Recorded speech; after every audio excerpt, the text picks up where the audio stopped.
Welcome to the RuPaul's Drag Race Recap Show for Season 15, Episode 9, titled The Crystal Ball, Episode 200. Is that what this is called? My name is Joe Betance, and I am joined, as always, by three shimmering co-hosts. First from the podcast, Bring It to the Runway. Please say... Sasha Velour's never looked so good. To Mr. Roberto Mata. Hello, Robert. Good morning, Joe. I didn't realize this was happening today. Did you really not know this was happening today? You don't know Robbie Turner, the Uber Queen? Oh, yes. Sorry. Hello, but Robbie. Stanford, Frada. Shut the fuck up. Sweetie. Top of show, y'all are the ones who always read my resume, not me. Well, look, there's a way of doing it, almost like a humble brag. I don't do it at all. No, but you'll be like, girl, not her being super derogatory. And I'm like, what? Why is this? I was an SAT tutor, and I don't use these words. Like, who's bringing up super derogatory? Well, speaking of you being an SAT tutor, it gagged me that you tried to raise those reading comprehension scores when you misread some of Christian's text this morning. Misread some of Christian's text this morning. Christian said, I'm leaving the gym, and you said, not Christian saying, I'm ready to go, and now he's going to the gym. I thought he said he was leaving. Look, it's not Check the receipts. No, I believe you. It's not a reading comprehension thing. It's me always wanting to see the worst in Christian. Does that make sense? You and the audience collectively. Yeah. Well, speaking of, also from Bring It to the Runway, please say... Some of your looks have lacked personality. To Miss Christian Leotard Ochoa. Hello, Christian. How are you? Hello, Joseph. My favorite tia of mine. It's so good to see you. And my prima over here, Berta. Yeah. Oh, yeah. Christian, so first of all, Christian, like I said to you, we were talking about this off the air, is ever since Robert pointed out that you say leotard, that's all I hear now. I never noticed it before, and then ever since I've heard the episode a couple of times now. Can you say it now? Okay, what can you say the way a conventional American accent? Leotard. Oh my god. What do you mean? That's how I say it. A leotard. What do you want me to say? A leotard? Okay, that leotard, yeah. Leotard. Okay, well, first of all, I'm pretty sure I'm the only one with a dance background here. Shut Second up. of all, my God. Second of all, Not our fashion expert, also God. being a dancer. Thank you, Marsha. All right, call me Sasha because I'm lucky to have enrolled into dance in high school, and it saved my life when I was trying to closet my femininity. Yeah, not you dancing around a Mexican sombrero with your hands behind your back. Is that what you did? She did lip sync battles for Spanish music. With the principal, with the high school principal, and Wait, it what? was judged. It was a whole competition in California for Hispanic Youth Leadership Council, and they gave scholarships to schools, and they would get all these gringo principals to lip sync to a 5-minute mega mix in Spanish, and we would have backup dancers, like the student members of the club would be backup dancers, and I was in charge of choreography, costume design, dealing with our cunt fucking principal who was horrible, and I bullied her profusely through it. I think I made her cry one time. That's also why she didn't like me, but I don't care. Her looks that she was trying to wear were fucking disgusting, and I was trying to put her up in the J-Lo guiche.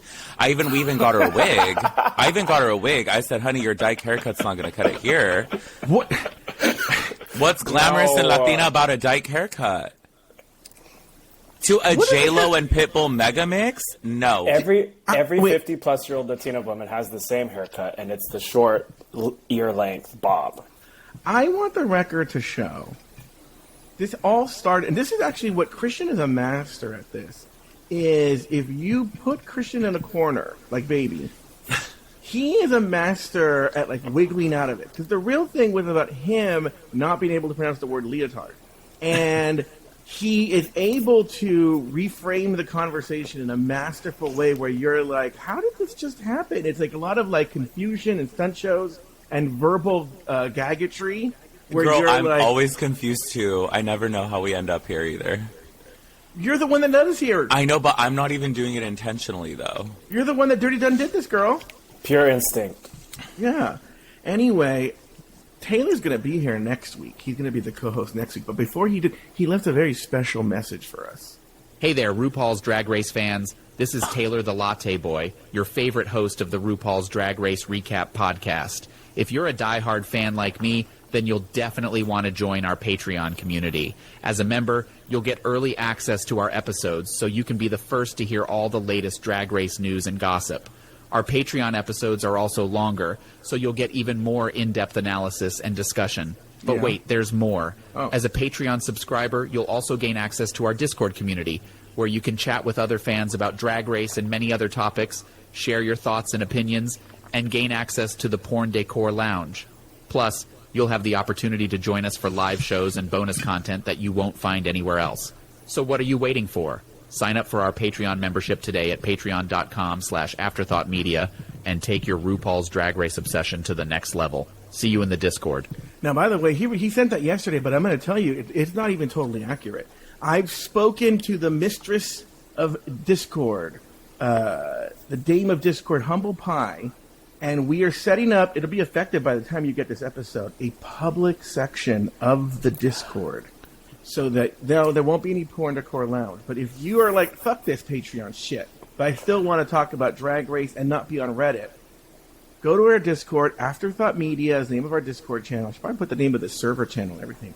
I'll put it in the notes. Look in the show notes, and you can now, as soon as you get this, subscribe to our Discord in a public section and Kiki with Christian and Ramble On with Robert, all about RuPaul's Drag Race. But let's get right into it this week. The Queen's Photobomb, iconic Drag Race moments, and serve 3 looks on the main stage in the Crystal Ball. Sasha Colby is named the winner of the challenge, while Selena S. Titties and Spice are placed in the bottom 2. After a lip-sync battle for their lives, Selena was told, "Shantae, you stay," while Spice was asked to sashay away. Ladies, name 2 things you liked about the episode and 1 thing you did not. Let's start with my cousin from another buzzin'. That makes no sense. Ochoa. What would it be? My cousin from another... Muffin. Concha. Cousin from another husband? That's the closest I can get. No? Robert's shaking his head. Anyway, what were the 2 things you liked the episode and 1 thing you didn't? So, I loved how cute RuPaul looked. I genuinely love when RuPaul does something else. It seems like he's really enjoying himself, and even though I didn't love her performance, it's what we expected. That was kind of a waste of time. But she looked amazing, and I miss her music. I'm a RuPaul music fan, and I miss her music being good. So lately it all just kind of sounds the same, right? Yeah, it's like cake and candy. I like kicking candy. Cake and candy. Candy and cake. And it could be whatever. Next year it'll be like pussy and penis. Pussy and penis. And you'll be like, okay, it's the same. Don't get the bisexuals turned up. It's the same fucking dance. Do you want me to do that dance right now? Yeah. Please. Oh, I think I could do. I can do that dance right now. It's the beauty of having a. And by the way, I'm sorry for those of you listening on a podcast. Go to YouTube.com. Robert and Christian will describe the dance to you, but I'm going to do RuPaul doing a lip sync. Every lip sync RuPaul does. I'm going to do it right now. Here we go. So this is the beauty of a standing desk. Yeah, statuesque stance first. All right, here we go. I'm going to play some music. Here we go. Oh, the Nintendo Direct music.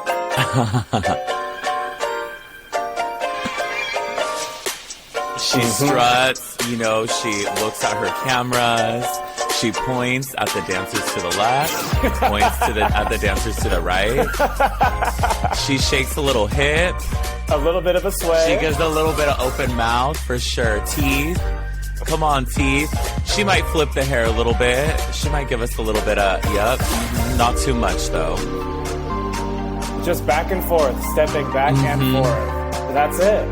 Yeah, there you go. That's go to youtube.com/Drag Race Recap to see what that looks like. But I'm like, she can never criticize another doll again. Were you talking about yourself or RuPaul? Yes, both. Ooh. I would do a dance. I would do a dance off with RuPaul. 100%. That'd be sick. I'd watch that. I Yeah. love, yeah. RuPaul, call me. All right. So the other thing I liked, the other thing I liked, honestly, the teaser for next week of Mistress calling Lucy out. Bitch, I'm so ready. I love a good, just assertive situation. I love calling a bitch out. I love the honesty. It's giving me Real Housewives. It makes me wish that us three could be on a season together just so we can have those moments with each other and others, because it would be the party. Like, Isn't it just called Bring It to the Runway?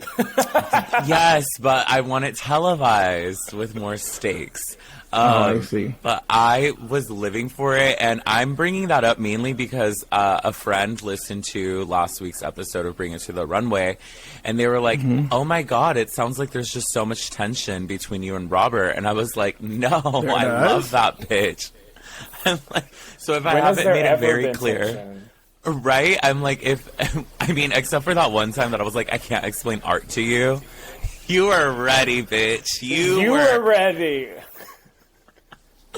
But yeah, anyways, we live to disagree just to agree in the end. And then the thing I didn't like about this episode, I feel like when Sasha Colby was having her vulnerable moment on the runway, when they were asking her about the House of Colby, I didn't really appreciate how rushed it felt, and it felt like she was having a genuine, authentic moment. And the judges were like, okay, well, that's great that you have that. Okay. And then they just kind of, like, moved on. Do you think that was an editing thing, though, instead of rather an actual real-life moment thing? I don't know. That's a great question. Anyway, Robert, what about you? Give us your thoughts here. Well, that's a perfect... You're Robert Thada. One thing that I loved was the severe, like, tonal whiplash between Anitra crying about her family kicking her out, to Mistress saying, what's your favorite Drag Race moment, to Mistress talking about Angina revealing herself as HIV positive, to Spice immediately talking about Rebecca Glasscock coming in jeans. Like, I just was going, my head was going left and right, every which direction, and I love the editors for that. Well, here's the other thing, too, and I know we get way into the heads of producer moments and stuff like that, but I wonder how much of those moments were fed. I'll tell you why. You're telling me Mistress, her favorite moment was Angina confessing she was HIV positive? Of all the shady... This is the one shady-ass queen, and that's her favorite moment? And then Spice, who I'm not even sure has watched more than 3 seasons of this show, the moment she brings up is a random-ass moment from season 1? That's true. I mean, walking in jeans is iconic. Yeah, but... I would do it. Yeah, now look... If another queen brought that up, if Lux brought that up, I would have 100% bought Spice, who does the most basic shit of all time, takes the road most traveled every single time, and then now she's going to go with a Rebecca Glasscock and jeans reference? No. That's a good point. Thank you. That's what I do here. And then, what else? Yeah, sorry. Robert Thada, go ahead. This is the Robert Thada moment. I also love that Lucy telegraphed her own demise by wearing that Trixie and Pearl knockoff look that said runner-up. Why would you give anyone that kind of footage, even if you think you're being clever by playing a character? It was just so funny. It was just so much Schadenfreude. Schaden whatever. I lived. Ooh. Ring. And then what I didn't like... Hold on for... Yes, go ahead. Was that if we're going to celebrate the 200th birthday with bringing out a cake, like, don't roll out the nastiest, cheapest Macy's gift wrap presents in the corner type of cake. Like, why even bother landmark it with such a pitiful pastry? It was terrible. That is so real. And RuPaul's favorite cake is the triple berry cake. From where? I don't know, Portos? You used to live right around the corner from it. Cake sets? Sweet Lady Jane. Oh, Sweet Lady Jane, is that true? I didn't know this. Where did you learn this? I heard him say it on his podcast. What's the tea? Mm-hmm. Oh, Sweet Lady Jane is really good. Mm-hmm. Okay. You should have brought that out. I know. All right. Here's what I liked. I love a crazy lip sync. Okay? And this was a crazy lip sync. I will say, I mean, both these girls went to their safe spaces. It is a horrible song. I was going to ask, did you like it? Well, no, it has to do with, like, yes, Lil Nas is a gay icon and all that jazz, right? But I would say often, and especially in this song, there's a masculine energy behind Lil Nas, and then how do you do that to a song? And so I don't think they knew what to do with the song. Great point, and not to get back into our producer hat, but could it have been for that reason so they can pick, okay, well, you know, this is a tough song, really. They're probably going to be a little more on the even side, and we can, in the edit, justify whoever goes home. Because honestly, there are other Lil Nas X songs that I can see them fucking it up to. Like Montero, out of all of them, like, why wouldn't you do that one? Robert, answer this question. I would just think that there would be, quite honestly, I know that Lil Nas X is a gay icon, but for the 200th episode, they should have had a much more momentous song. Yeah, so, like a tent pole that really pulls the girls together. Yeah, like bring back "I Will Survive." Remember, really? That was, or something like that. Let us honestly see it. I keep forgetting that it was the 200th episode, even though they kept nailing that on the head because it was not memorable, really. So you guys are bringing up great points. The other thing too is I think this was a great episode for MIB, right? Mistress Isabel Brooks was in her wheelhouse, really good, really funny, and I feel she's going to bring it next week with whatever fight she has with Lucy. The thing I didn't like, every week, this Fakakta Lucy LaDuca is getting more and more on my fucking nerves. And we need to get her out. Like, the fact that she's still there and Spice is not.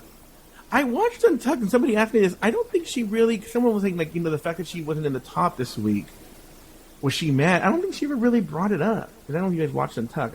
I did watch Untucked because I was hoping I was going to get some of that beef, Lita, but it was kind of boring. Yeah, it really kind of was. Like it always is.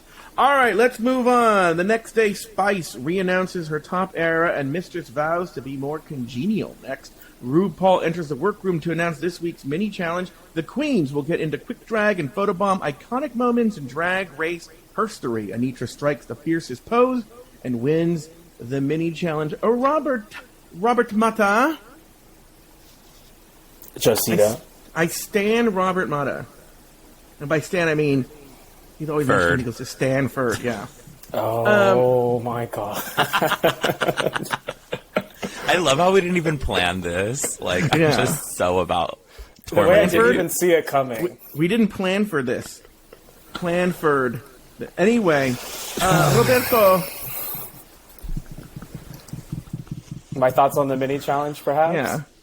Yeah. I thought that they started great by choosing Laganja's entrance as a truly iconic moment that the girls can rally around. And then they just went for the most random shit that's ever been caught on camera. Who the fuck remembers Serena Cha-Cha being underwater? Although I do remember saying that he could see her seafood platter. But that's not like the most evocative of Drag Race moments. Who remembers Morgan McMichaels popping a pinball out her pussy a la Queen of a Desert the second time? Because she did it the first time on All Stars, but that's not the camera footage they used. Yeah. They were just bad choices of most iconic moments to photobomb. Like, why didn't you get someone photobombing while Willem was puking off the stage? Or Akasha was doing her little fall and spin. Like, this group is for my girls. Good shit. Yeah, or like Mimi carrying India. Yeah. Or like Sasha with the rose. I mean, there are so many ones you could have done. You know? Yeah, it's a very good point. Christian, do you have any thoughts on this whole section here? I completely agree with Robert. Also, I think some of the angles were hard. I'm like, how the fuck are you supposed to really win this, right? like this challenge. Because, for example, the Serena Chacha thing, you were so limited to where you could go, right? And it was very clear that they were telling them kind of how to pose. So then I didn't love that, because when Lux was doing the kicking gesture for when Ornacia and Vivacious were landing in the pit, I was like, what else is she supposed to do? Is she supposed to jump with her? Like, that would have been more fun. I don't know. So they did choose difficult moments, too. They weren't even that iconic, but then they also made it difficult for the girls to execute the challenge. All right. But it was a fun challenge. It was, but it's one, I will say, it's one of those challenges that I think suffered in the 60-minute edit. It's 100%. Not that I could have seen more, but maybe more of the what we're trying to do here kind of thing. But again, like Robert was saying, the moments they chose for this, the moments they chose for the Elimination Day discussion, it was a really weird choice of moments. It was right, very, and very if they had the yeah. longer edit, I would have loved to revisit the moments that they did choose for the mini challenge, because they were funny. But if they gave us more context, or if we listened to what the queens thought when they first saw that, or where were you when you were watching season 6 or something, you know? I wish they were really edgy. Like Lanisha calling Detox a piece of silicone with legs and eyes. Or putting the angina HIV moment there. And then you have to pose with your photo. Oh my God.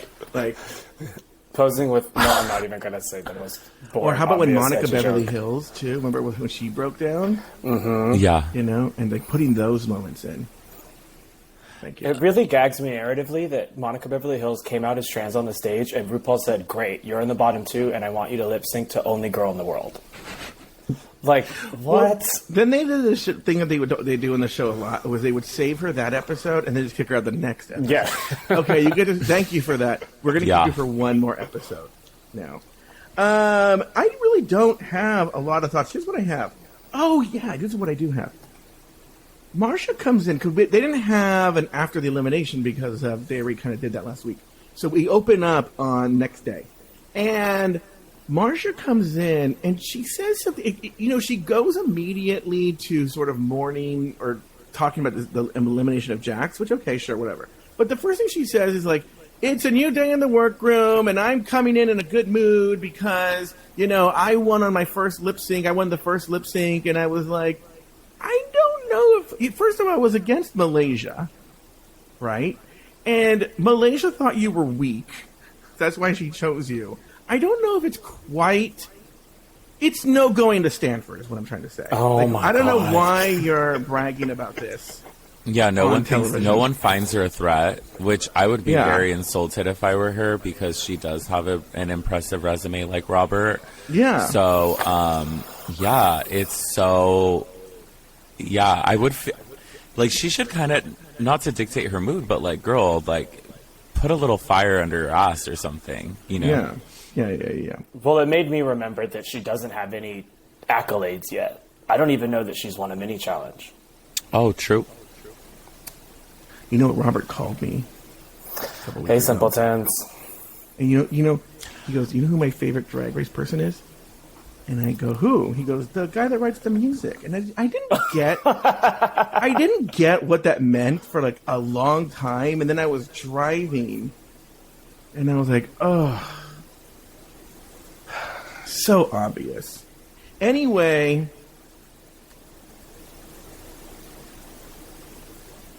for this week's Maxine... Are you going to explain that just... I know, I so don't understand where you were going. That was all build up, no punchline. Robert, explain it for everybody. Sometimes I like to do, it's like jazz. It's the notes you don't play. It's for the people who get it, they get it. That's so real, I gotta say. But I didn't know that you had heard my internal monologue about how much I cannot stand that... what's his fucking name? Reese? Right, music guy? Yeah. No, Leland. Oh, I see where you're taking that. Thank you, Joe. No. I don't get it. It's for the girls who know, and it's for, if you know, near perfect SAT score. Yeah, if you know, you know. If you went to Stanford, you know. 100%, actually. That's not a... It's 100%. Oh, God. Wikipedia, people. All right. For this week, It's a long way to go for a small payoff, though. I'll say that. Just wait. That's what the men in Colombia said. Now, let me tell you this. All right, very good, very good. For this week's Maxi Challenge, get ready for a crystal ball. The queens will serve 3 looks on the runway. The first one is Start Your Engines, an update of Ru's classic racing suit. Second is My Favorite Ball, a new take on former season's ball theme, or apparently just 2 or 3 seasons of balls. And then finally, Crystallized Eleganza, an original look made in the workroom dripping with crystals. In the workroom, the girls scramble to gather crystal materials. Sasha gets to work sewing appliques, and Anitra channels Kennedy's iconic chicken look. Was it a chicken look or a rooster? More cock. Yeah, definitely. Yeah. Note to Joe in the future, please pull that clip of Robert saying that. Thank you. Table visits RuPaul. Okay.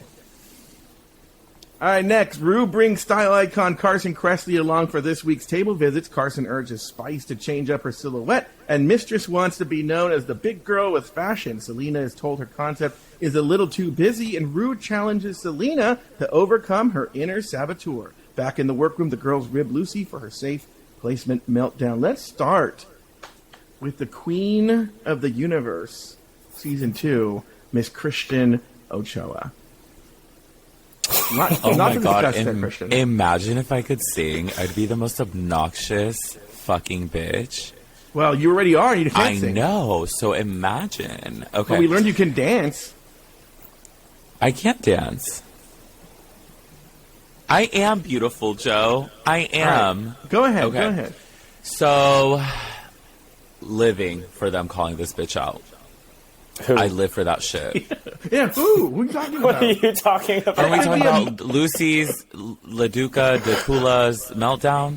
Yeah, well, there's a bunch. You can talk about that. The Go ahead. workroom in general. Yeah, in general, but you can go ahead. Go with that. We'll talk about that. Yeah, I right, love it when you're they right. do that. And honestly, I did realize, like, damn, they're really giving her a hateable edit. Like, I kind of do feel bad for her because I'm like, no one likes her. Like, they're showing that no one in the room likes her. They're showing that clearly the editors don't like her. The producers don't like her. It's kind of, I feel bad for her, but at the same time, I am enjoying it.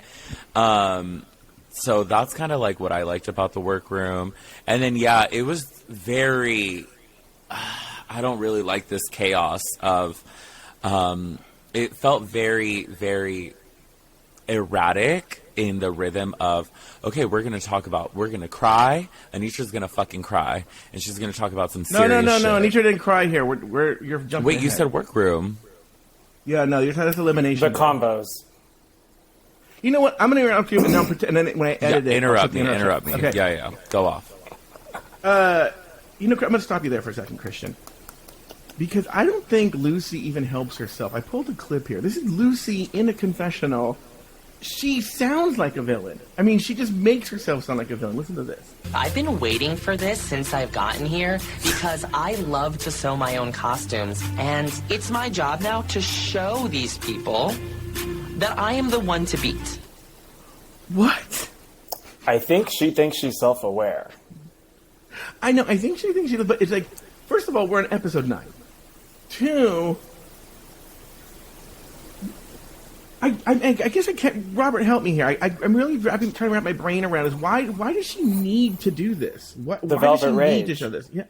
Oh, Shut up, girl. Robert, She is the Is Velvet it Rage that? down. You know what, Robert? She is the Velvet Rage. It's my her. God. It personified. She needs to change her drag name stat. Yeah, she needs to change her name to Velvet Rage. Oh my God, you're right. She is the Velvet Rage. Let's explain what that is for the people who might not know the book. Christian. Yeah, Christian. I give us have it your in that fucking analysis. closet right behind me, bitch. Let us see. Tell us. Okay, well, tell us about it since you have it in the closet and you read it. Oh my God, who said I read it? I just said I own it. Robert, explain to the people what you mean. The central thesis of the Velvet Rage is that most gay men, and yes, its lens is narrow upon like white cisgendered American gay men have experienced a lifetime of shame, and that shame has been internalized so deeply that that's why so many gays are desperate to be successful and gain validation through external factors and validation. High achievers, and I said validation twice, but yes. And like wearing the doing best something clothes. stupid, like going to Stanford. Oh, do you feel like that was your Velvet Rage moment? Well, I just wanted to get the fuck out of Modesto. It didn't matter where. Yeah, but you even said, not to just belabor the point here, but you even said at one point that you were like the president of your class and everything, and like you were, because wasn't he like high achieving Christian? Yeah, he bullied me in school. He was no, I did not. Just kidding, just in that one interview, but it was totally warranted because I was being a bitch too first. No, but hold on here. Let's no, he was the announcement voice. Hold on. People don't know what you're talking about. So in a previous episode of Bring It to the Runway, they told a story about how Christian had to go for something for student council or something like that, and Robert was the president? Yeah, I was the class president. And Robert and the school administrator that was involved, the sort of liaison, were sort of, Christian felt that they were kind of hard on him, right? And I think, Robert, you agreed you guys were hard on him, right? Well, yeah, he read me at first, and I read him back. He read you first. I was going to ask, do you think because Christian is such a fucking gay boy, that you knew internally that you were trying to distance yourself from him? Oh, yeah, but that's not even internal psych 101. We all know that shit's, like, obvious for all the girls to see. Right, no gay you were aware of it. No gay who wants to remain in the closet is going to make friends with a flamboyant little fag boy. Mm-hmm. Mm-hmm. And I was friends with several of them. Well, friends is a strong word. We only had, like, 5 or 6 in the whole school that were out. And no, I wasn't friends with none of them. Christian, be honest, how many of them did you sleep with? None. Ew. None. Nobody. It took... I didn't even realize I was sexually interested in men until I moved out of Modesto. Honestly. Because there was just no men to see. Also, Robert was a high achiever. He was the announcer every morning in school. Christian, can you give us an announcement? Welcome to the daily announcement, simpletons. My name is Robert Mata, and I'm here with da-da-da-da-da. It literally sounds like the recording. It sounds like the AI recording a little bit. Yeah, I wasn't microphone trained. They just gave me the fucking phone and told me to talk. Would you tell every jokes morning. Or anything? No, but I did ask my senior prom date out on the intercom, which what did he say? Caused an undue amount of pressure on her. Oh, sorry, Rachel. Oh yeah, and I remember in my classroom when it happened, everybody was like, "Isn't he gay?" So, yeah, I think I was in AP Psych with like hella people from your class. Not them nerds. All right, Robert, do you have any thoughts on these moments? Other than I know we just went from Christian and stuff like that. Mm-hmm. My main thought was the show. RuPaul says, "Guess what, everyone? We have a main guest coming," and all the anticipation swelled. And then fucking Carson Kressley walks through the door in his usual "let's take the yacht out on a mid-spring day" ensemble. And then he makes I think he's self-aware type of joke where he's like, "Yes, it's just me," and I was like, "Are you fucking kidding? Ugh, it is just him." For the 200th episode, our guest in the workroom is Carson Kressley, who's been on the show for almost 10 years and has given us absolute nooch except low-hanging sex jokes. I just need the show to try harder. I felt like he was being a little bit more, was giving more concrete feedback for once. Yeah, I was actually thinking he should, I think RuPaul is done doing these table visits, right? I think it needs to be Ross or Carson. Yeah. Because I think I agree with Christian. I think he was giving real feedback.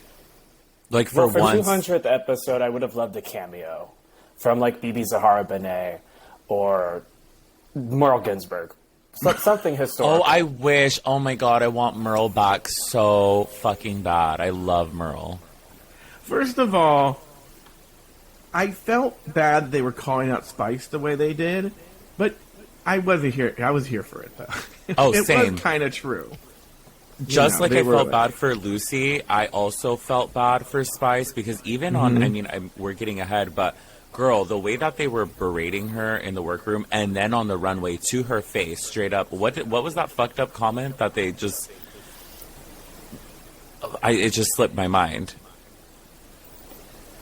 What did they say to Spice? I'm just going to let Christian hang here like this. We'll come back to it when we get to the runway. Also, this Selena, who knew she was such a fucking crybaby? I have that in my notes also. Why is this bitch crying every single episode? She needs to change her name to Chiona S. Titty. Seriously.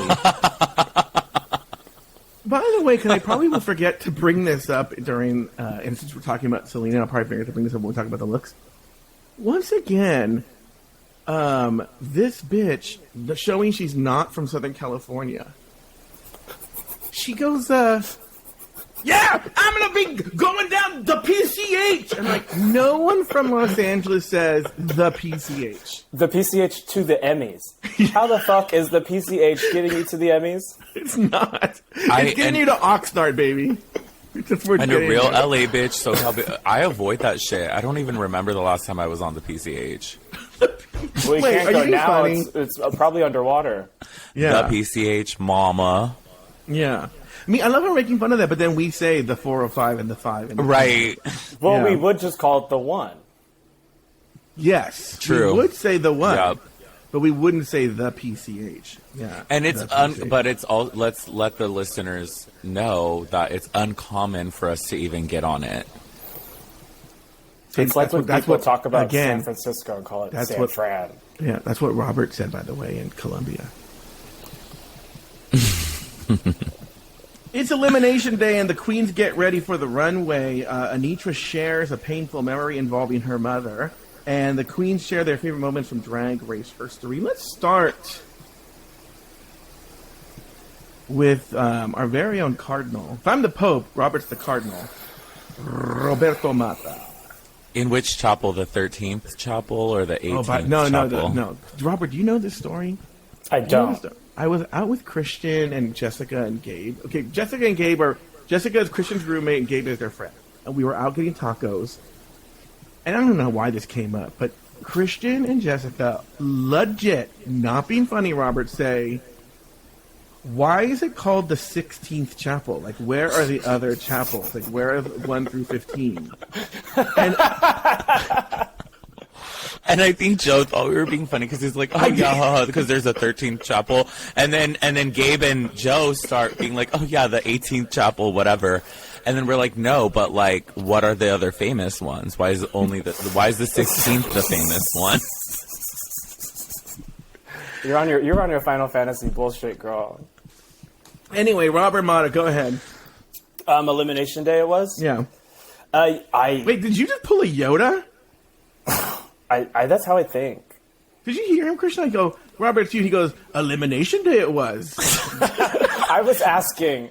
It was an inquisitive statement. George Lucas is from Modesto, so we have that. There you go. And so is Derek Barry. Wait, hold up, back the fuck up. If you're the Pope and Robert's the Cardinal, what the fuck am I? Altar boy. The altar boy. Anyways, Elimination Day, I really actually did feel for Anitra's story. It's not often that a tearjerker story actually does pull me in like that. And she's so soulful, and that was really quite something. I feel for her. Yeah. Boots. I am shook. I already had an argument with Robert Mata in my head this morning about what he was going to say about this moment, and I was going to defend her. And the fact that she just pulled the old Stanford switch and like fuck up. Listeners, please watch Joe's reaction on YouTube. Yeah. It was the most. I was like, "Is this bitch okay? Is his heart exploding?" Yeah. Josito. Yeah. I literally had a whole. I'm like, I didn't do it, but I was like, I'm gonna go home and write a whole fucking response. So I'm already like thought it out. When Robert goes here and talks about how he hates when fucking bitches tell the same old story, and then this fucking bitch surprises me. Anyway, So you agree? I agree with you. The only thing I didn't love, again, they didn't really give us a little bit more room to breathe and digest that moment, you know? because it was impactful.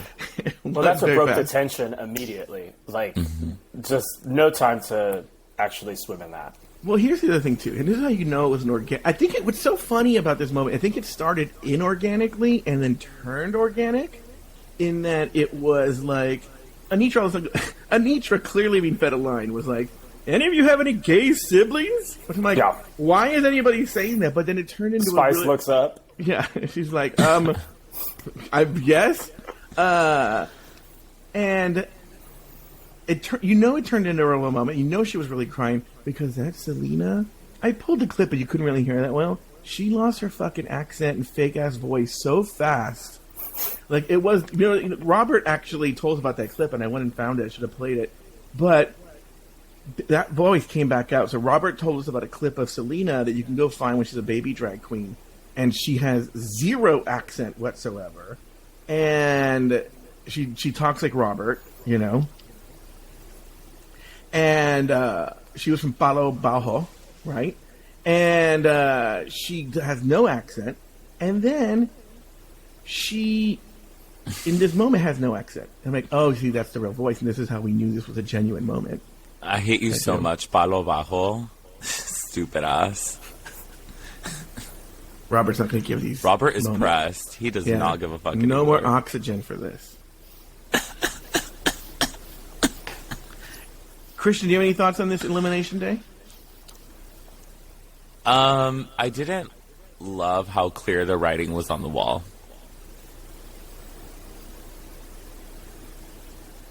You want to elaborate? Like we could clearly tell what that, like in sense of like Spice going home and Selena being in the bottom. Oh, I see. Okay. Yeah. All right. Very good. All right. Here's what we're gonna do. We're gonna take a break, and when we come back, we are gonna talk about the looks, which we are all set up for right here on Bring It to the Runway. Oh, before we do though, let me see. I have all my different little recordings here. Let's do Christian. Since you're here, Christian, why don't we do Christian talking about YouTube? Hello, Drag Race fans. It's me, Christian Ochoa, your favorite Afterthought host. If you love our RuPaul's Drag Race Recap podcast, you'll want to check... Oh, wait, I want to interrupt this, everybody.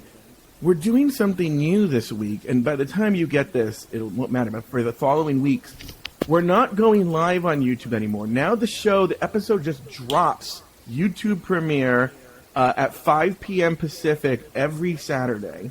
So subscribe, smash that notification button, and during the break, Christian and Robert and I were going to take a picture for the cover. We go like this, like we're holding something. We're like, because I think that gets a lot of like hits on YouTube when people do that. And so just know that. So the show drops now at 5 p.m. every Saturday on YouTube.com/Drag Race Recap. Or back to Christian. Sorry, Christian, I interrupted you. out our YouTube channel, where you'll get all the latest live recordings of our show, as well as access to past live recordings. It's the perfect place to relive all the drama, comedy, and fabulousness of Drag Race and get the inside scoop from your favorite hosts. And the best way to make sure you never miss a live recording, simply subscribe to our channel at youtube.com/Drag Race Recap, and you'll be notified every time we go live. So join the party, and let's recap Drag Race together.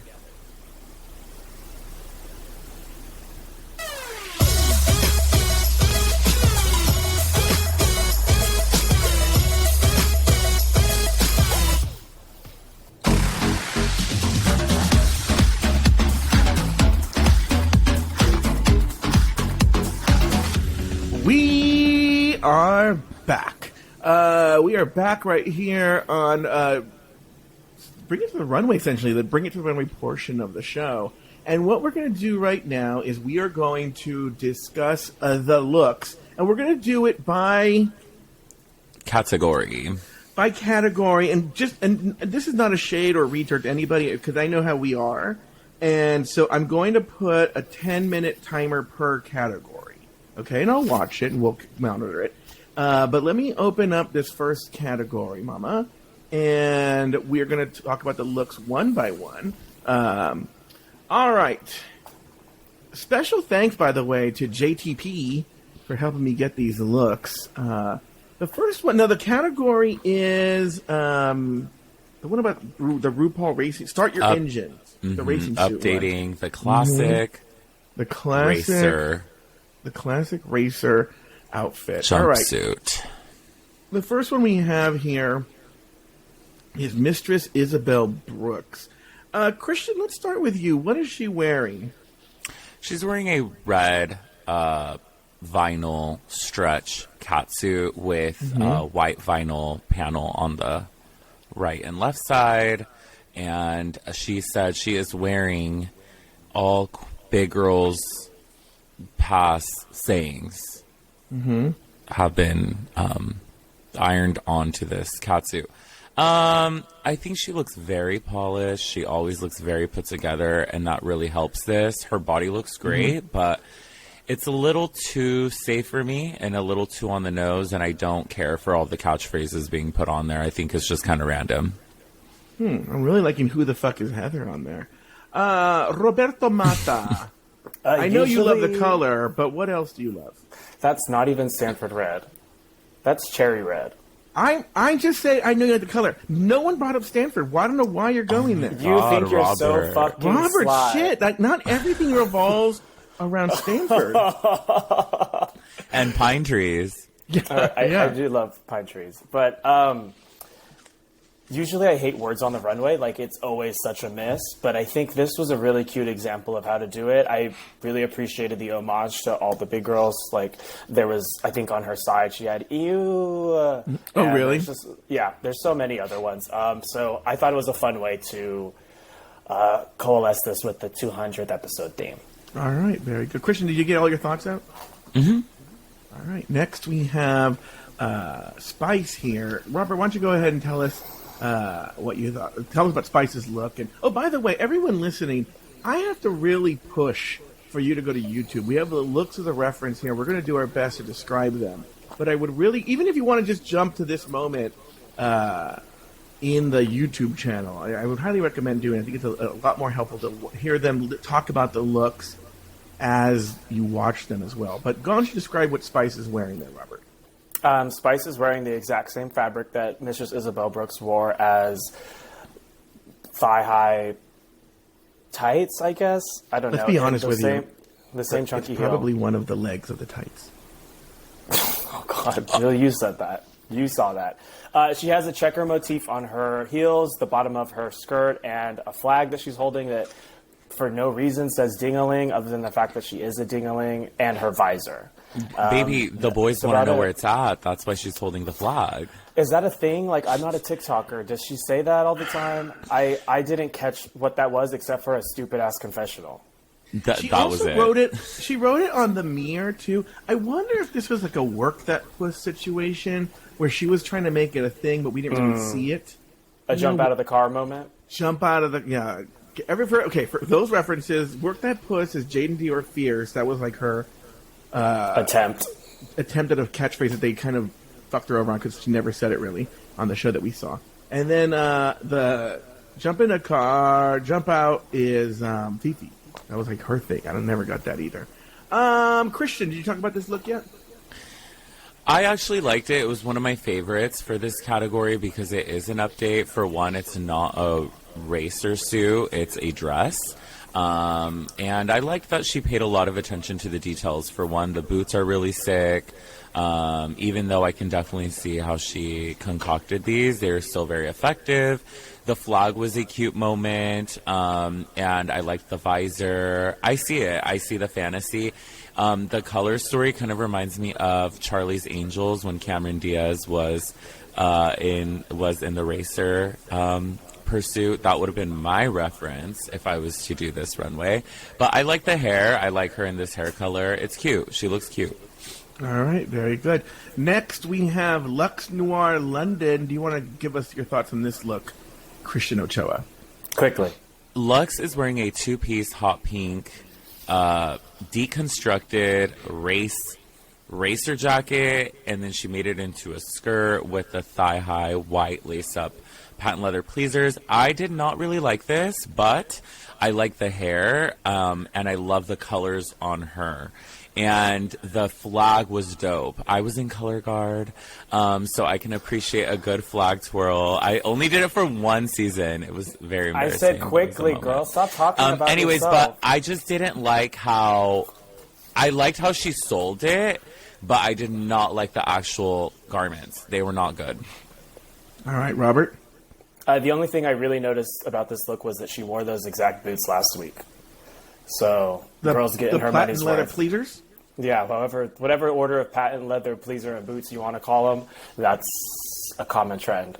I think this is probably my least favorite Lux look that she's worn, unfortunately. I agree. All right, very good. Next, we have Marsha. Robert, give us a tea on her. So she is wearing a bunch of shit. The patent white leather pleaser boots. She's wearing a multicolor pastel rainbow palette. She said it was Rainbow Road, and it really turned me up because as a Mario Kart Double Dash Rainbow Road World Champion of 2006, I don't see how the fuck this is Rainbow Road with this Happy Easter ass palette. Sure. Keep it. But the wig was sick. So thanks for that. And this is the best she's ever looked. I wouldn't go that far. Christian, what do you think here? You don't think this is the best she's ever looked on the show so far? When has she looked better than this? Anyways, the wig, everything, it was giving me Farrah Fawcett fantasy, great movement. Yes. I do like the color palette, but I agree with Robert. It wasn't the reference that she was saying it was, but I think this is the best she's ever looked. I thought she looked really pretty. This was one of my favorites for this category. Oh. All right, very good. Well, yeah, very good. You didn't end this. Thank you, Robert. Robert picked up on a tick that I noticed about myself. Very good. I almost said very good, but Christian didn't end the sentence the way you end a sentence. He was like, he ended on an up note rather than a down note. So I didn't know he was done. All right, very good. I love speech therapy. Yeah, that's what we should rename the show. Speech therapy. All right. Next we have Selena S. Titties. Christian, why don't you tell us? Now, I want you to know we have 3 minutes exactly left. So it's a baby blue and black and white vinyl striped, oversized, more not like the racer suit. It's the one where the mechanics wear, like that coverall. There we go. Mm-hmm. Baggy. So I like the color choices. I like the hair. I thought she looked really good and polished, but I actually don't love the fit of this. It's not as effective. Maybe if you wanted to give us a baggier pant, I would have need more structure on the top. The proportions are kind of throwing me off. All right. Very good. Robert? She wanted to say that the bagginess was a part of what she was going for, right. But I think she was clearly just coming up with an excuse. Which reminded me of like in season 4 when Latrice's clothes weren't fitting because she was losing so much weight because production was malnourishing them. So maybe that's the case here. Maybe she's spending all her fucking time crying she doesn't have any more weight going on. So it's not her fault, is what I'm saying. I think, I hope, I pray. Good point. All right, next we have, Malaysia Baby Doll Fox. Robert, why don't you give us what she's wearing here? A baby pink bodysuit with an executive belt in silver wrapped around the middle, holding a helmet. I thought that it was a good look, but completely nondescript, which is what Malaysia gives every time. All right, Christian? I completely agree, but I think she looks great, though. That being said, the wig was giving me, like, Nicki Minaj back in the day, the Pink Friday, the super bass moment. I think she looks gorgeous. This color looks so great on her. She knows her body, and she was giving me a little bit of Judy Judson here. She's cute. It was giving me a retro feel, and I liked it. All right, very good. But very safe. Very safe. We have a minute to do 3 people. Next, we have Lucy LaDuca. Christian, want to tell us what she's wearing here? I loved it. It was one of the ones that stood out the most. Her body looks great. She definitely looks like a superhero, like a character, for sure. Yeah, she's wearing some sort of like, first of all, she has a heart on. And then some sort of like racing suit, pink, purple, silver thing. Robert, what are your thoughts? I hated it. This is the perfect example of how things can be cutesy without being cute. All right. And that foam pony was... We have 30 seconds here for 2 more. Here we go. Sasha Colby, Robert. Sorry, go. She said, Robert, girl, this is when you have to work at the pit stop at 11, but then host the BAFTAs at 12. Very... Sasha Colby did the thing. And I wasn't sure if I liked it, but looking at it now, I do. Christian, go. I actually don't like it. I think it looks cheap. I don't think it looks that elegant. I don't love that she made it a 10 bandeau seconds. crop top on top with the long sleeves. I wish it was one full gown. All right, finally, Anitra. She's wearing a green jumpsuit. Kill Bill moment. Okay, all I'm going to let you do is give like a Tudor boot. That's it, Robert. Tudor boot. Weed in her heart slayed me. Christian boot. Love or the Tudor. styling. She always looks good, but the jumpsuit is so basic. It looks like a costume out of the bag. All right, very good. That's the first look. Now we're going to go to the second look, which the second look was like your favorite ball or something like that, wasn't it? Yeah, which now we know the girls have only watched the most recent 3 or 4 seasons. And I want to ask you, too, what ball would you have chosen? The glitter ball. Oh, really? I think Oh, I think it's the forgot eas- about her. I think it's the easiest one to look good, which the final challenge very much proved. Although I guess the redundancy would have been a bit tired. I think I would have done the book ball. That was a good one. I liked that one, That was season the 8. best ball. Yeah. Because And Joe no one did reads. no and one did the tutors. book ball. Yeah. I liked the book ball. I liked the dog ball. I actually liked it a lot. The bitch ball. The bitch ball. I would have done the bitch ball, I think, or the candy ball. I do love the candy ball. Hated the way it was referenced, though. What did they call the season 9 one that was Pride? Was it just the Pride The ball? pride float. No, they did No, it was Pride really Book controversial. and They the called Village it, People. yeah, they call it the prep ball. It was people got really mad. Shut the fuck up. Oh, you're talking about with Peppermint and Yes, Sasha? yes, Mm-hmm. yeah. All right, very good. Now we have the next ball, which I didn't have. I think I have the name here. I think the official name was My Favorite Ball. My Favorite Ball is the official name. Okay, I'm going to start the timer again. Here we go. First up, we have Mistress Isabel Brooks. Christian, why don't you go ahead and describe the look for us? Mistress Isabel Brooks, shut it the fuck down. She served in this Club Kid inspired vinyl beach ball look in all the beach ball primary colors. It's very whimsical. I loved it. Gorgeous silhouette. Loved that she used the balls for titties. I think that's the part that was the cherry on top. All right, Robert. I appreciated the face bikini. I appreciated the concept. I didn't understand why the green paneling on her leg and arm are lime green, while the other panels have typical Kelly green, but green's my favorite color, so that's why I noticed that shit. And the anal bead hair is probably something we've seen a lot, but I thought it was good. All right, very good. Next, we have Marsha. Robert, why don't you go ahead and tell us about this? She looks like Little House on the Prairie, Go Churn Your Butter, and Sarah Plain and Tall all mixed into one. I was not vibing with the peach-colored miniskirt and a corset with ruffled sleeves, and for some reason she is holding bags on a stick. No. So she's referencing the bag ball, and she said it's a full burlap cottage core situation, and she said this is what milkmaids would look like at Fashion Week. I think not, because cottage core is definitely a trend, and this is just not it. It was safe. I thought she looked pretty, but boring. All right, very good. Next, we have Malaysia Baby Doll Fox. Christian, let's start with you. I love the hairball. Kimchi won this her season, and yeah, she she's didn't. giving us this. Yara Sofia won the hairball. Oh, and Yara Sofia, but you're right. Kimchi, that was her Redid it on the category. 100th episode. Yeah.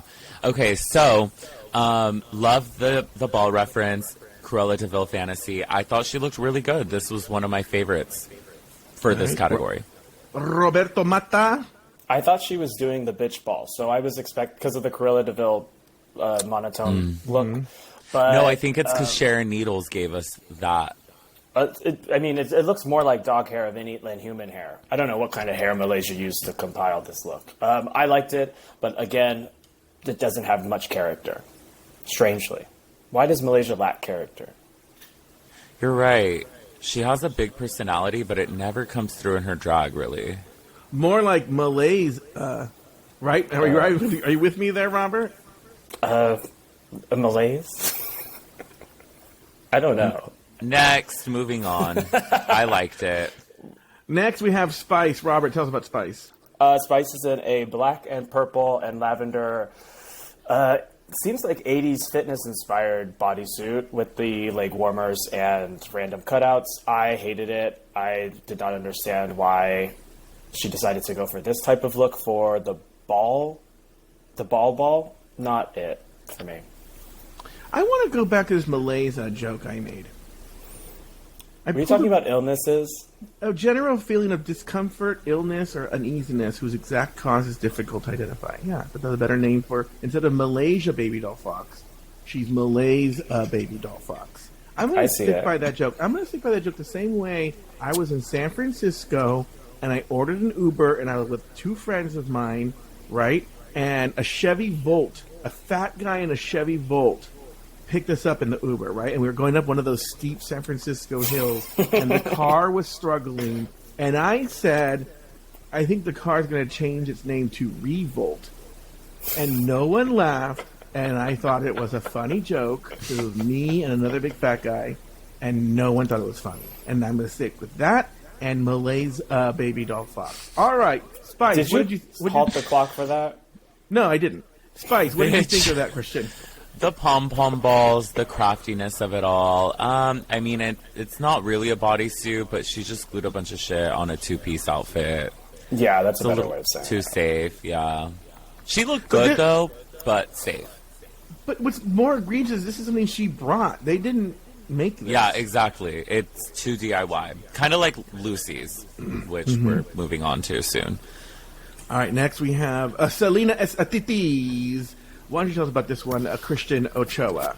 She says she's giving us a palm tree fantasy. This is from the Moneyball.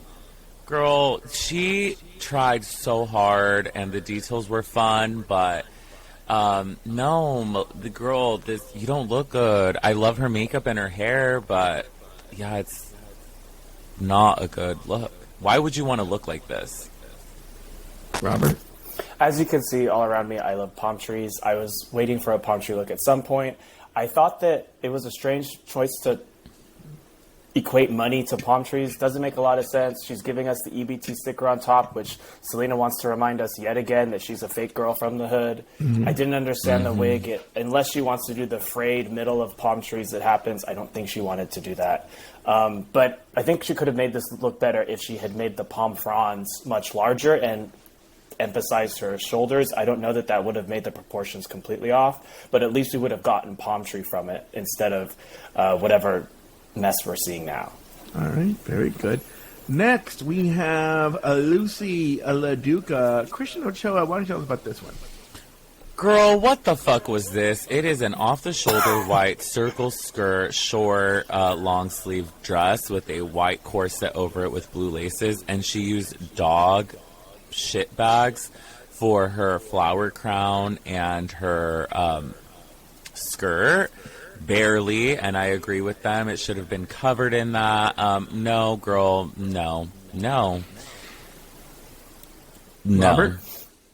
This was a midsummer interpretation of Gigi Good's incorrectly winning ball look from the ball. And secondly, who the fuck liked the bag ball at all? Nonetheless, for us to have like 3 recreations of that. No one who wants to remember anything from season 13. Nonetheless, that raggedy ass ball. Honestly, I wish someone were to reference Lala Ree's bag ball. It would have been fun. Oh, that would have been fun. Give us a shit ton of little shopping bags and like make a gown. Like this is what she should have done, kind of situation. But yeah, no, this wasn't it. That would have been a good idea, Christian. All right, next we have Lux Noir London. Why don't you go and take us off with this, Robert? She said it was heavily inspired by a Mugler piece, and I looked it up, and it's not heavily inspired. It's a direct replica. Yeah, and it is. On top of that, Naomi Smalls already wore it for the Vegas review. So really? All these... Like, there are bajillions and jillions of looks. How are so many drag queens going to come upon the same thing and then just recreate? And I have heard... Well, they always reference Terry Mugler, and that's also why... They do. And I'm so glad they don't do that lobster look anymore, because it always looked bad. But there's a difference. Like, I think Robert's making a great point about there being a difference when it's, like, Detox or Violet doing it, right? Which they either really honor and respect the look, or they like make it their own, and everybody else is just kind of replicating, and it's getting very tired, especially since Luxe has, I mean, I think this was one of the better looks, but I agree. If I was going to chastise Spice for just replicating Britney Spears last week, this week I should give this bitch the same treatment, even though she looks incredible.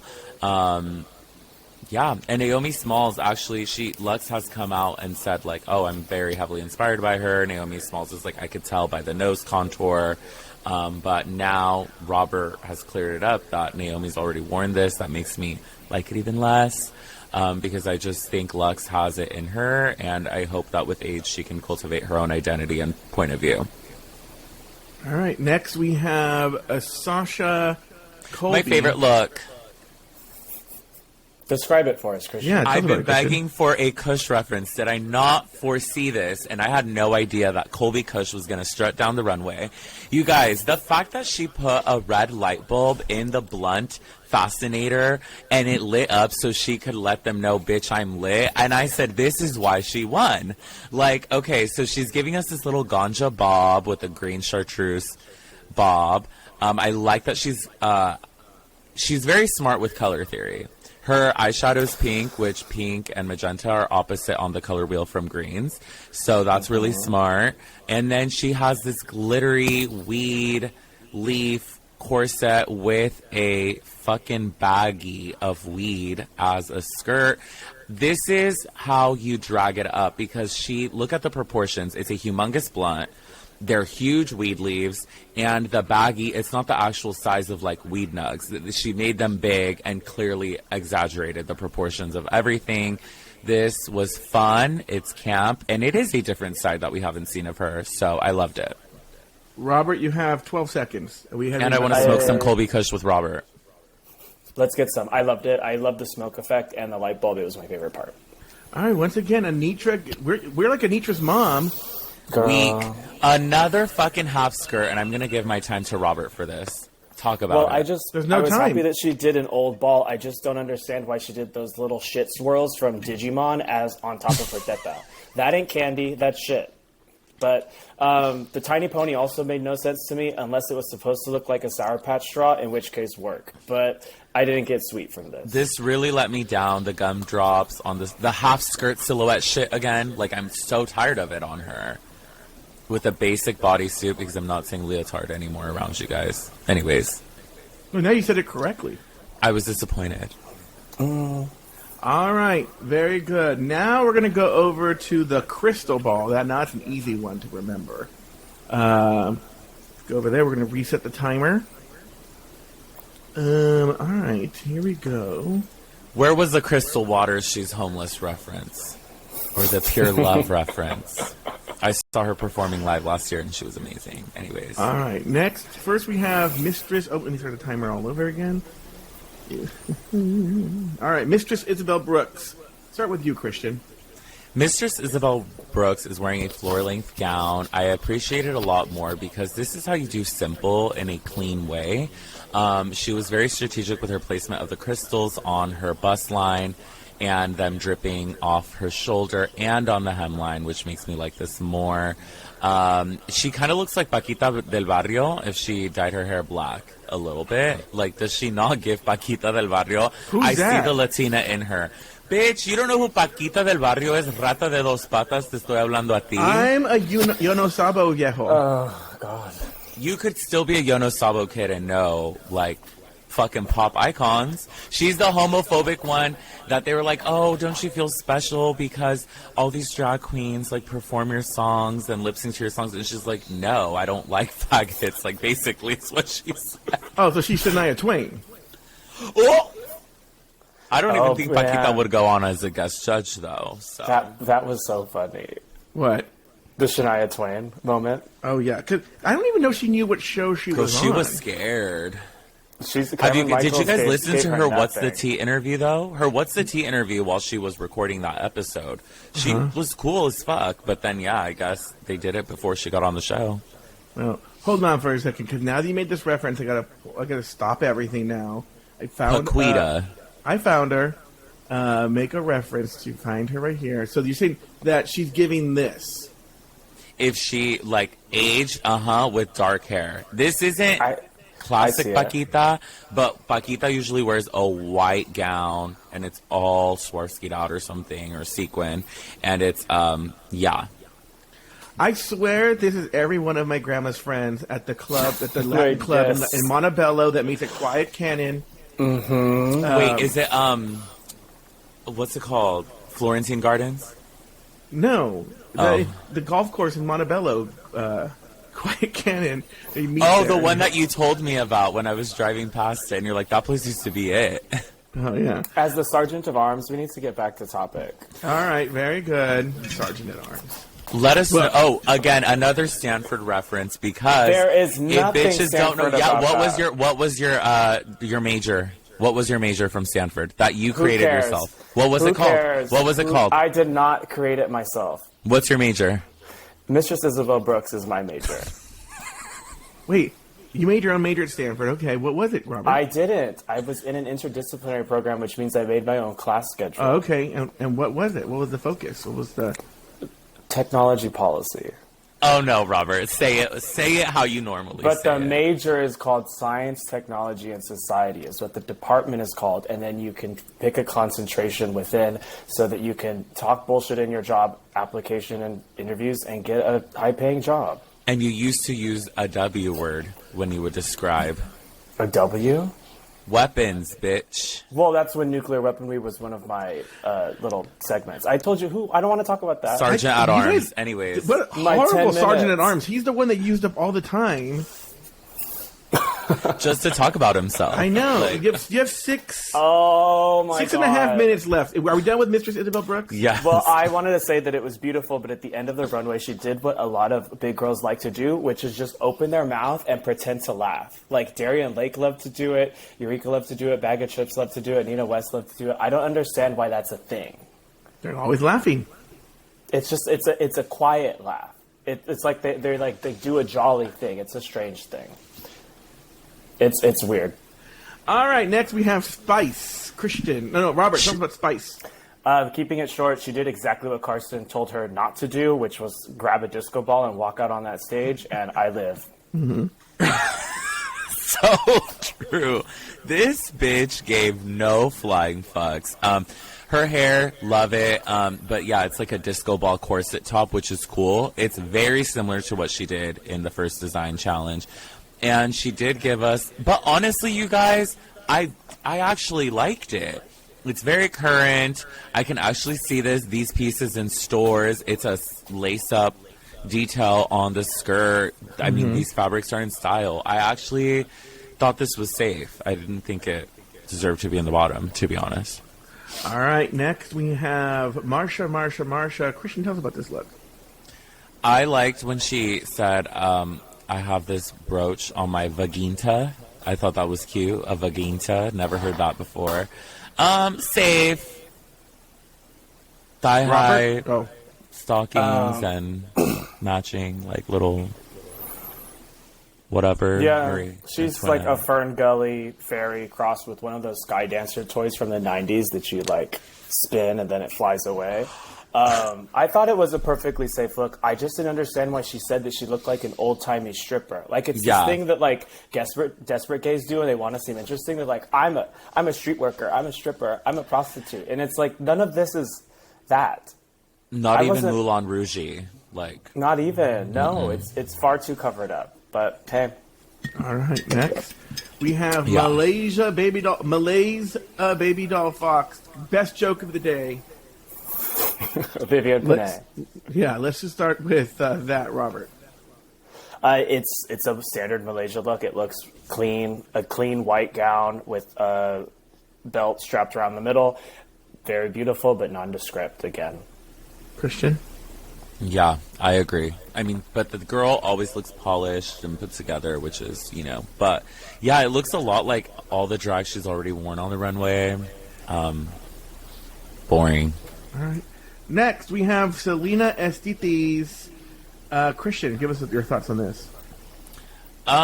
Pink satin, heart-shaped neckline, strapless, thigh-high slit gown, with this, like, canary yellow crystal embellishment in this intricate chevron pattern. I didn't think it was terrible. Obviously, there's a lot of fit issues. Maybe if she would have just focused on the satin gown and then just gave us the embellishment as trimming on the neckline and maybe on the sides for seams and on the hemline, I think that would have been more effective use of her time. All right, very good. Roberto Mata? I thought it was so nasty how the producers, Selena says, "I'm feeling very pretty," and the producers do a close-up of her face in a really twisted proportion with like Crustables viewing. It was just so mean-spirited. I did not love this look. I saw why she's in the bottom. Bad proportions, basically, which is her thing all the time. Actually, I think the proportions are fine. It's more just the execution of the look was bad. Well, I should say the dress isn't tight where it needs to be tight Right. to emphasize the portion. The fit issues, yeah. Yeah. All right, very good. Next, we have Lucy LaDuca. You want to start here, Robert Mata? I just love that Lucy used this look to talk about how she was in the bottom 3 in episode 1 yet again. And like I said, a redux of Trixie's back into season 7 look where she did a dejected prom sister. So there she is. There's Lucy. All right, Christian? That's a good point. And she had a really good fabric choice, and I am disappointed in what she was able to execute with it. I thought Carson's critique was 100% spot on. And you guys, why the fuck do we always gotta do the fucking most? I'm runner-up. You know, I lost. I have to give it a character all the fucking time. No, bitch, just wear a nice dress. Strut your shit. It's a fucking ball challenge, not an acting challenge. It gets very frustrating. You're not selling shit, girl. You're just selling yourself short as a loser. No.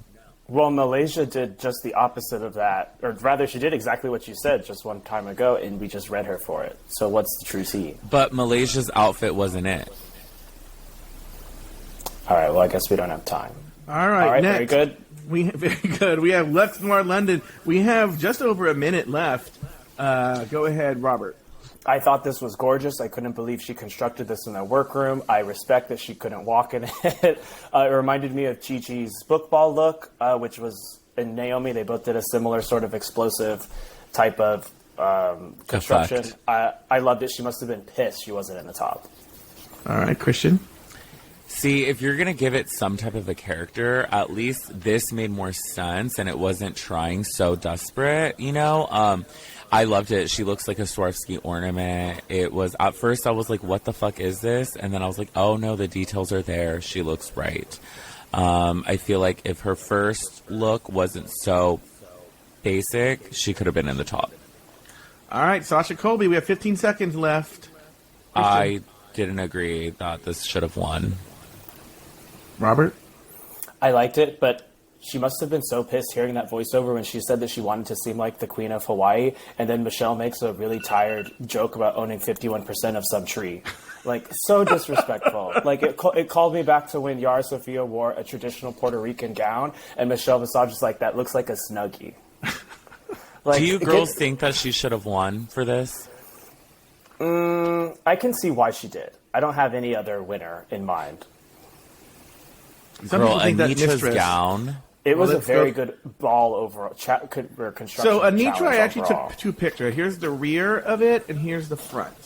Anitra's wearing a trumpet gown, long sleeve, plunging neckline with these like glass-looking, clearly plastic, like icicle shards, and she's giving it to us almost like a spinal column in the back.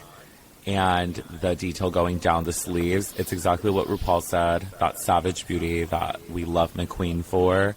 But it also reminded me of D Squared when they were doing all the heels and the pieces with dinosaur fossil like bones. This was sick. I can't believe she made this there. It looks better than all the things she brought with her. And she should have won for the design, but she was very weak and fell short in the other categories. So I can also see why Sasha won, and I want Sasha to win the competition, but I also didn't think this was her best work. So But wow, Anitra looks amazing. Robert, you want to give a quick thought here? It reminded me when Aura Mayari showed off her acting skills by revealing a black glittery back. But I liked it. I just wasn't sure about the wig choice here. All right, very good. What do you think she should have done instead? That's what I was trying to think of. I don't know.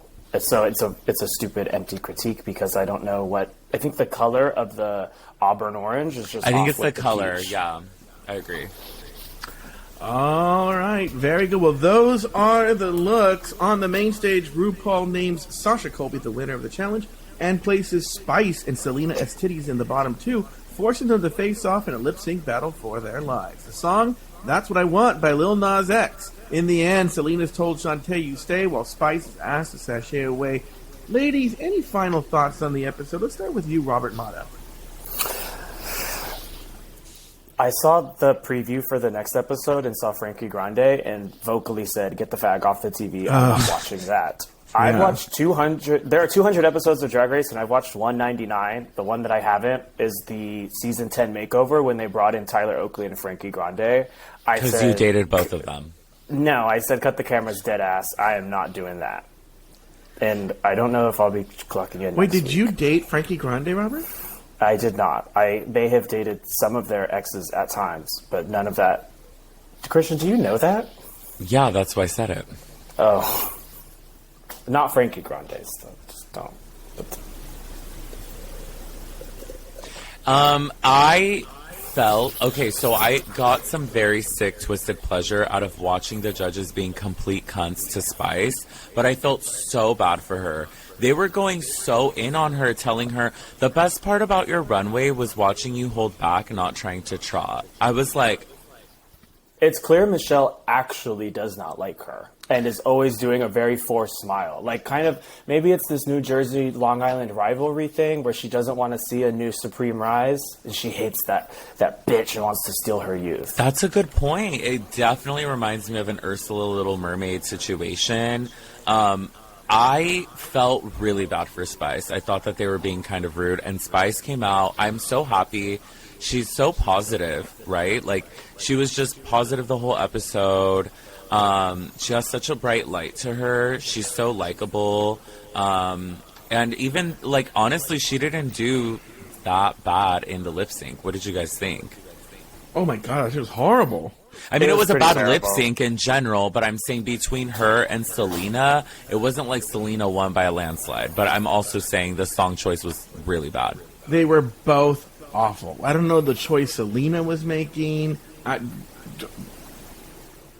It's a very interesting thing for Spice to sort of turn her nose up at the show in a small way by exiting by saying, "Well, I don't know how to lip sync," which is a strangely kind of bratty in a less cunty way. Like, you should at least know how to lip sync of all things. Well, just a couple of things. I don't know if you've seen this, Robert. I know Robert goes on the Reddits.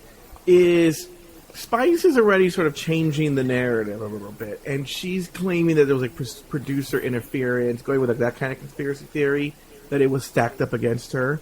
She's also said that she heard from, or she heard at least, that Michelle was talking shit about her the whole and Sugar the whole time to her makeup artist. I believe it. Yeah. But then was also saying that, her lip sync was great and she thought her looks were safe enough to be safe. And so they just clearly wanted her to go home. What do you guys feel about that? Do you guys feel it's real? I do. I would hope that Michelle has better things to do than talk shit about the contestants on the show that makes her name recognizable.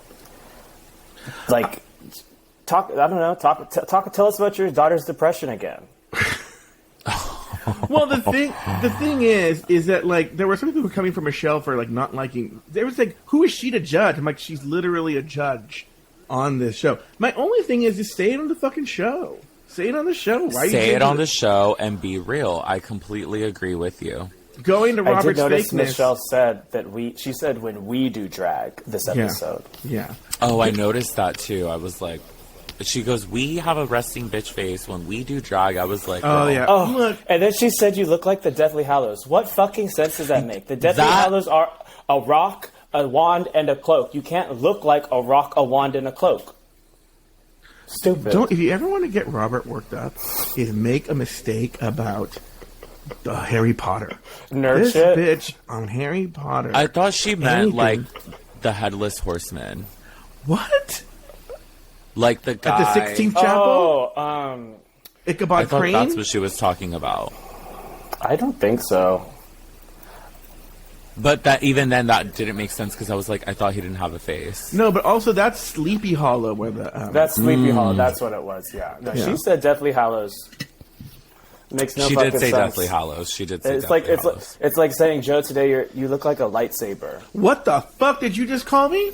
A lightsaber head-ass bitch. Anyway, any other final thoughts on the episode? Well, just that I will miss Spice's just having fun. I think that as somewhat elder gays, like, people talk all the time about wanting to, like, be gay activists and pave the way for younger generations to hopefully not have to go through all the horrible shit that everyone has to go through growing up. And it seems like Spice is the example of someone who's benefited from that, but now people want to turn the narrative around and say, well, why aren't you trying harder to be a better example of the community? Why don't you have more trauma? Why aren't you like the rest of us? And I feel like that's a bit sad. And I know, but we were able to see that the twins had trauma, but their personality doesn't have to revolve around their fucking trauma, you know? And I agree with you, Robert. Well, look, I think I get what Robert is saying, but what I feel about I can't speak about Sugar because she left too soon. But with Spice, you know, RuPaul's big thing, especially when you listen to that stupid podcast, was that why can't you just have fun and why don't take life so seriously? Yes. And I feel that Spice had a very appropriate approach to the show, where Yup. this is a contest, this is a competition. She's having there to have fun. I'm here to have fun, and it's not that big of a deal. It's just drag, you know? And she wasn't good at it, you know? Well, look, I'll say the same thing about her that I said about Trixie Mattel. I'll be honest with you. I think Trixie Mattel is a good drag queen. Obviously, she's one of the most successful, but I think she's very bad at the competition. There are some people who are really good at their form of drag, but they're really bad at this competition. And I think that's Sugar and Spice. They have a little niche in their TikTok world, you know, and they're good at that. But they're just not good at this competition. Trixie's also a really bad DJ. I just wanted to make that clear. That She's was horrible. Awful. We went to one of her Halloween parties, and she was a featured DJ, and there was no dancing.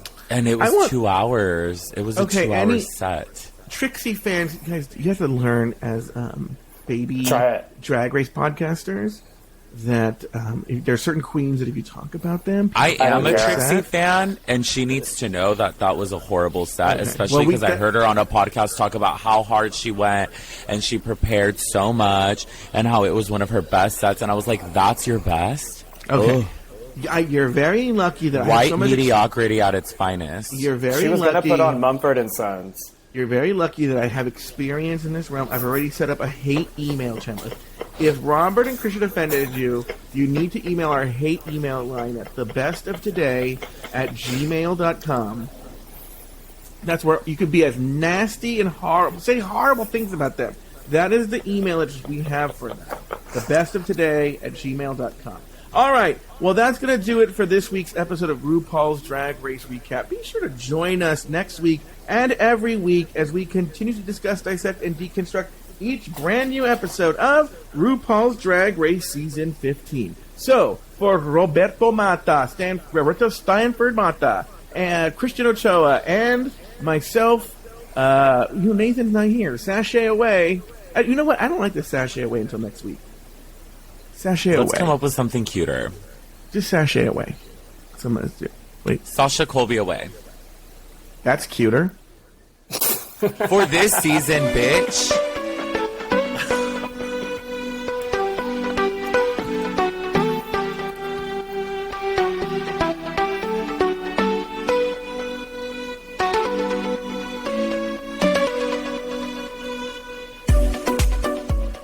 Thank you for listening to Drag Race Recap. Have something to say? Leave us a voicemail at speakpipe.com/afterthoughtmedia. You can also email us at dragracerecap@afterthought.media. For more Drag Race and LGBTQ content, support us over at patreon.com/afterthoughtmedia. This podcast was produced by Luke Stamen and Zach Birch. Nathan Brown has 2 other podcasts. The first is Breaking Down Bad Books, and the other is Bravo Bravo Effing Bravo. You can find those podcasts wherever you get your podcasts. You can also follow Nathan Brown on Instagram at NathanBrown90. Follow Joe Betance on Instagram at Joe Betance. Special thanks to these expensive tier Patreon supporters: Alex S. Anonymous, April Pacheco, Astute Girl, Brad Coley, Carter McKinnon, Corinna Williamson, Deck Head, Doofus Maximus, E. Smith, Elizabeth Timmer, Emma, Humble Pie, J. Thomas Plank, Jesse Harris, Lauren Eckert, Lucy Carrasco, Luke Stamen, Mike Yeager, Nicholas Springham, Nikki Baker, Poppy Woods, Ricardo Herrera, Robert NYC, Sarah Yu, Robin Eganberger, Tom Bombs, Travi Cosmos, Troy Anderson, Zach Nelson. Drag Race Recap is an Afterthought Media podcast.